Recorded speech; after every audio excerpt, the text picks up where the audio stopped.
Hello friends. आज मैं अपने एक ओल्ड वीडियो पे मैं कुछ ज़रूरी अपना कमेंट या कुछ बात रखना चाहूँगा।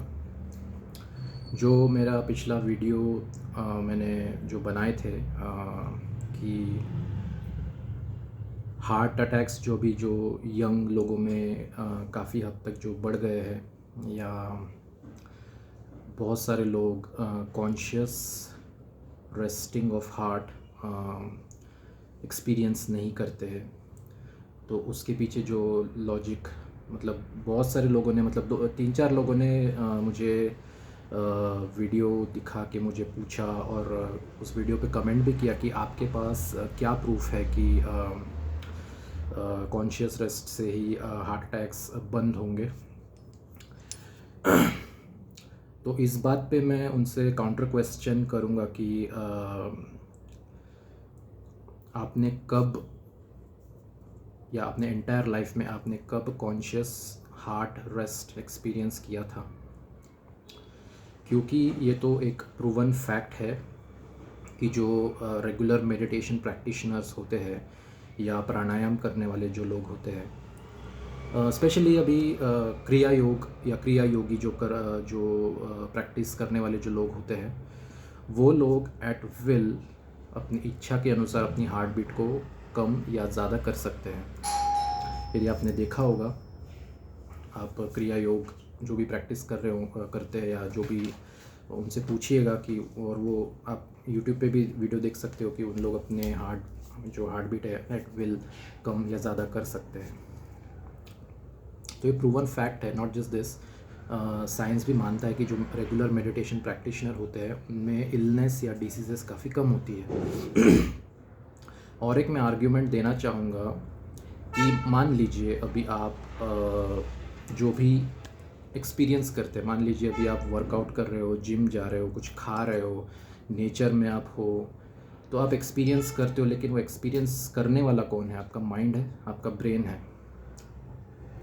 तो साइमल्टेनियसली अभी जो डीप स्लीप जो स्टेट होती है, उसमें आपका जो हार्ट बीट होता है वो at max 2 to 3 heart beats per minute तक बीट करता है। जस्ट डीप स्लीप स्टेट में बोल रहा हूँ, not dream state, deep sleep जिसमें ड्रीम्स भी नहीं आते हैं। तो वो डीप स्लीप स्टेट में हार्ट बीट जो है बहुत ही धीरे धीरे धड़कता है, बहुत ही धीरे धीरे। लेकिन प्रॉब्लम है कि आप उस वक्त कॉन्शियस नहीं होते, आप डीप स्लीप में होते, आपको पता ही नहीं होता, आपका ब्रेन, आपका माइंड सब सो चुका होता है। तो यही जो स्टेट है, जो डीप स्लीप का जो स्टेट है, वो आप डीप मेडिटेशन में एक्सपीरियंस कर सकते हो। लिटरली आप जब डीप मेडिटेटिव स्टेट में जाते हो तो आप हार्ट बीट को एक्सपीरियंस कर पाते हो कि बहुत धीरे धीरे धीरे धीरे धड़कता है। जितना जितना आप डीप जाते जाओगे उतना वो जो हार्ट बीट है वो कम कम होते जाएगा।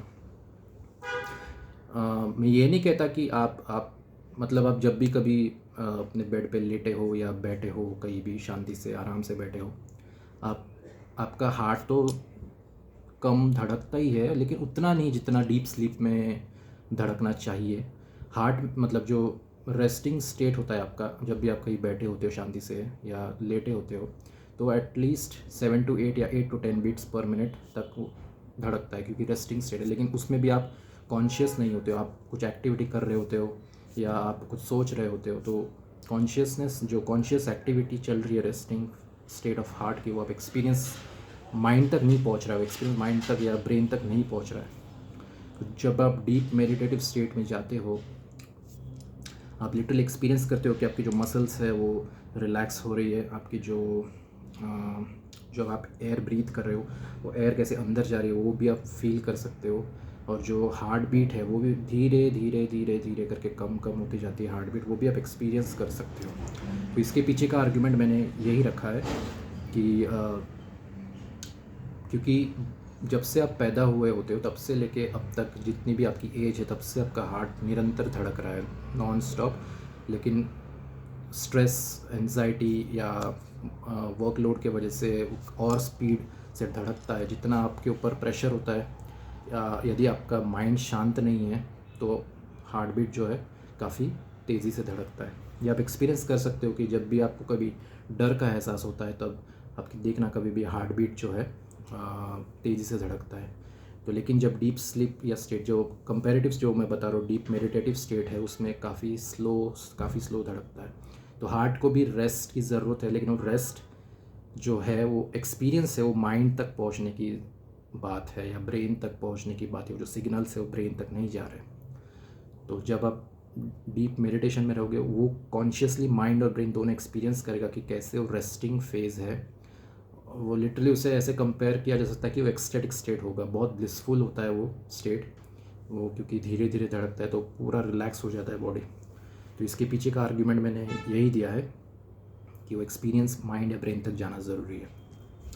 तो यही मेरा आर्ग्यूमेंट था। जो लोग मुझे पूछ रहे थे कि आपके पास क्या प्रूफ है, तो उनसे मैं यही पूछूंगा कि आप पहले ट्राई तो कीजिए और बाद में आप देखिएगा कि आप में क्या चेंजेस आते हैं, आपको कैसा फील होता है, ये तब की बात है। और साइंस तो मानता ही है कि मेडिटेशन एंड ये सब करने से आपका ओवरऑल जो वेलबींग है, physical, mental and spiritual wellbeing, वो काफ़ी हेल्दी रहता है। तो इसी लॉजिक के आधार पे मैं ये वो पिछले वीडियोस में बनाए थे और इस पर भी मैं अपना काउंटर आर्ग्यूमेंट देने की कोशिश की। तो आई होप ये आपको समझ में आ गया होगा कि इसके पीछे का लॉजिक क्या है, कि क्यों रेस्टिंग ज़रूरी है, रेस्ट एक्सपीरियंस करना ज़रूरी है हार्ट का। तो जितना मैक्सिमम हार्ट रेस्ट आप एक्सपीरियंस करोगे उतना वो वर्कलोड नहीं रहेगा हार्ट पे और उतना हेल्दी रहेगा। तो हार्ट अटैक या जो भी हार्ट के जो डिसीज़ेस है, इलनेस है या डिसऑर्डर्स है, वो सब कम होने के चांसेस है। ये मेरा लॉजिक है। तो यही मेरा काउंटर आर्ग्यूमेंट था जो का मेरे वीडियोस, जो पिछले वीडियोस थे उसके लिए। तो आप ये फॉलो करोगे तो आपको चेंजेस आपको समझ में आएंगे। नॉट जस्ट 1 और 2 डेज़, ये ऐसी बात नहीं है। रेस्ट इन द सेंस आपको काफ़ी टाइम पीरियड तक इसे प्रैक्टिस करना पड़ेगा, नॉट जस्ट 1 मंथ और 2 मंथ और आपने मेडिटेशन छोड़ दिया, ऐसी बात नहीं। इसे आप लॉन्गर पीरियड ऑफ टाइम तक इसे करना पड़ेगा, क्योंकि 1-2 महीने तक आप मेडिटेशन में डीप जा ही नहीं सकते। लंबा स्पिरिचुअल प्रैक्टिस होता है, बहुत लंबी प्रैक्टिस होती है। सबसे इम्पॉर्टेंट, सबसे डिफ़िकल्ट टास्क तो माइंड को शांत करना ही होता है मेडिटेशन में जाने के लिए। तो वो सबसे इम्पॉर्टेंट है। जैसे जैसे माइंड शांत होता जाएगा, थॉटलेस स्टेट में आप चले जाओगे, और जैसे थॉटलेस स्टेट होगा वैसे ही जो हार्ट बीट है वो कम कम होती जाएगी, और एक्सपीरियंस जो इतना इंटेंस पावरफुल रहेगा कि ब्लिसफुल रहेगा, वो आपको मतलब समझ में आएगा। जब आप मेडिटेशन से बाहर आ जाओगे कि आपको तभी समझ में आएगा कि मैं क्या कहने की कोशिश कर रहा हूँ। उसे वर्ड्स में एक्सप्रेस करना थोड़ा सा डिफ़िकल्ट है, वो एक्सपीरियंस की बात है। तो इट्स ऑल अबाउट एक्सपीरियंस। तो आप ट्राई कीजिए एंड खुद परखिए कि मैं क्या कहने की कोशिश कर रहा हूँ, तभी आपको समझेगा। सो आई होप ये थोड़ी सी जानकारी जो मैंने शेयर की आपको काम आए। ये प्रैक्टिस आप डेफिनेटली कीजिएगा। मेडिटेशन में आप थोड़ा सा इंटरेस्ट, अपनी रुचि बढ़ाइए और देखिए कि क्या मैजिक, क्या वंडर्स लाते हैं। सो ऐसे ही मैं अलग अलग स्पिरिचुअल टॉपिक्स कवर करते रहूँगा एंड शंखों से भी रिलेटेड मैं बात करते रहूँगा। कल या परसों मैं शायद एक न्यू शंख पे मैं बात करूँगा। इससे पहले मैंने उस शंख पे मैंने कभी बात नहीं की है, तो उस पर मैं भी जस्ट थोड़ी बहुत जानकारी ढूंढ रहा हूँ। तो जैसे ही वो हो जाएगा मैं वो भी वीडियो अपलोड कर दूँगा। सो मिलते हैं अगले वीडियो में एक नए टॉपिक के साथ। Thank you so much and जय श्री कृष्णा।